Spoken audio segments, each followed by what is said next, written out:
Hi, how are you? Very nice to meet you. Am I? Yeah. Yes, yes. What is going through your mind as you're sitting here doing this now for the 5th time? Gosh, what's going through my mind? I guess I'm excited. Like, this is my first morning back. I haven't seen Dan and Rupert for ages. It's nice to say hello to David again. It's just kind of like nice to be kind of, and also it feels like I've just been waiting for ages for this film to come out, because I finished filming in like October. Oh, wow. And it's just starting to come out now. And if you Was can that imagine, 9 like, months? the tension has been building for like so long. And I mean, I only saw the film like a week ago, and absolutely loved it. So I'm actually, it's quite exciting actually. It's quite nice to kind of be back and be publicising it, and like, it helps that I really love this film. Really love this film. So yeah, it's a much deeper, more emotional story, and it places you and Ron especially in a different position. Yeah. With Harry. Yeah, we really are in a big way in this one, because Harry kind of wants to isolate himself, because he thinks that if he does that then he'll have less to lose, and he thinks no one believes him, and he's really angry and kind of just kind of like, and also you have to remember that kind of Voldemort is kind of tampering with his head a bit as well, so he's really kind of struggling a bit, and particularly Hermione, like, really just is really trying really hard to kind of bring him out of it, and show him that he still has something really valuable to give, and that he can actually help people. And I think Harry realising that he can do that is really, like, is kind of really key to him sort of believing in himself again and being more positive, and like the DA and everything, although he's really just does not want to do it at the beginning, just thinks everyone's just there because he's some sort of freak, actually, like, he becomes a really great teacher, and he just, like, he obviously really loves it, so that's really important. I actually think out of all of the books, I mean, in a way, they're all about friendship, but this one, that's definitely, I would say, the most key theme to it, which is just the importance of friendship. And yes, it gives you more to lose, but the important thing that Harry realises at the end is that it actually gives him something to fight for, and that makes him a lot more powerful than Voldemort can ever be, because he doesn't have that. Yeah. Now, and the guys have always been kind of the central figures, or at least Harry has been. Women taking on a much bigger role here, Ginny Weasley and Luna. How has that been, seeing that kind of rise of the female position? Oh, I love it. I love it, because I've just been completely kind of outnumbered for kind of all 4 books, as it were. And to have kind of Bonnie and Ivana, who are Ginny and Luna, and also obviously Katie, who is Cho, has been great. And it's really good, because it's really, you know, there's all of us, and there's almost a kind of equal balance of sort of girls and boys. It's kind of really quite, it's not sexist in any way. Anyone can, you know, all of them have equal strengths and weaknesses and strengths, and together they're a really good team, and I think that's really cool. Yeah.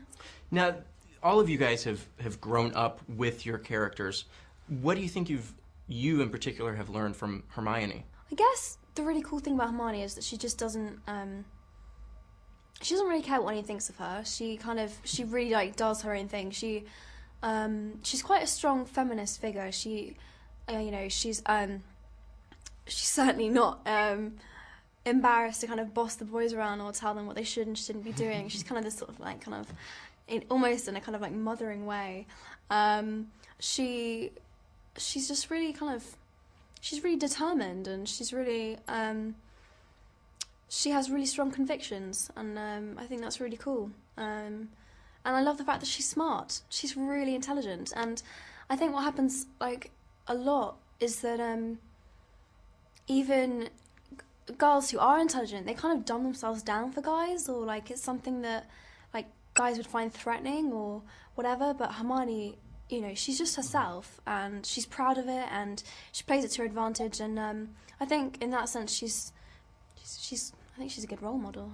And I gotta imagine in this movie, maybe a little more liberating, that, you know, in the past she's always been that by the books, but this one she's not so much. Yeah, that's actually, again, this was what made her kind of, like, really interesting to play this time around, because there's kind of this this rebellious side that is coming out in Hermione, where she's just like, she can see that I mean, essentially, Hermione wants to learn. She wants to know things. She wants to be able to defend herself. She wants to be able to kind of be in control. And Umbridge is just making her write out lines. You know, she's not learning anything, and she can see exactly what's going on. And she's like, I'm not having it. And so she's kind of like, she really wants to like break the rules, and she's really encouraging everyone to kind of like fight against this. Like, there's this line that she says where she says, where Umbridge is like, you know, one's away, I want you to copy out these lines like 10 times or whatever. And Hermione's like, she just doesn't want us to think. She doesn't want us to have opinions. She doesn't want us to have, she just wants us to be kind of, yeah, she doesn't want us to think. And for Hermione, that's just, you know. Beyond her. Yeah. Like, she can't do that. And it's really cool. She really fights hard against it. So, it's cool. Well, you mentioned Umbridge, Dolores Umbridge, played so wonderfully by Imelda Staunton. Yeah. How would you compare her to past villains? There is something so creepy about Professor Umbridge, because she doesn't look like a villain. She doesn't look in any way scary. She's, you know, she's pink and fluffy, and she likes kittens and everything like that. But that's what makes her so creepy and so weird, because underneath it you can see this really, really screwed up woman. And there are just moments where you'll just hear her voice go like that, and you're just like, oh my god, this is, I don't know. And also her like meticulous sort of, she wants everything to be perfect, and she wants everything to be in order and in control, and it's really, it's kind of more psychological, kind of scary. It's like you can't see it on the outside, but she's bloody scary. It's scary. Yeah. All right, so it's time to kind of throw aside this movie for a second. It's time to dish a little bit. Over the last 7 years, working so closely with Daniel and Rupert, what's your biggest pet peeve of these guys? I won't tell them. Dan plays his music too loud, and Rupert says yeah and too much. He needs to, like, when you're like, hey, how you doing? He's like, yeah, good. And I'm like, come on, give me some more, elaborate, whatever. He's very minimalist in his speech, but I love them both to bits. But those would be my pet peeves. Do you have a good like embarrassing moment of theirs that they would never tell me? Like the, you know, you guys have grown up, so there's bound to be like the voice cracks or any of that kind of stuff. They've actually been pretty embarrassment free. They've come through it pretty smoothly, I have to say. They've done pretty well. I don't think there's anything I really particularly pick them up on. I'm sorry. I'll have to probe them. For kind of, I'm sure we'll get something out of them. Yeah. Now with the 7th book coming out, do you have your opinions on how you hope things end? Well, I, like Dan, have a really nasty feeling Harry might have to go, for Voldemort to go. Quite depressing, but I think he might, might get killed off.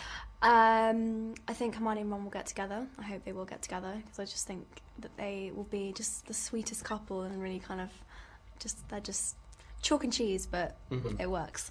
What else? I don't know. I have a couple of theories. I think Snape is good, which is a little bit. I might be wrong. I might end up to be wrong, but I think that you see a little bit of it in Order of the Phoenix. Yeah, I think that he kills Voldemort in the 6th one. He kills Dumbledore, sorry, to gain Voldemort's trust, and that's the only way that he could have done it.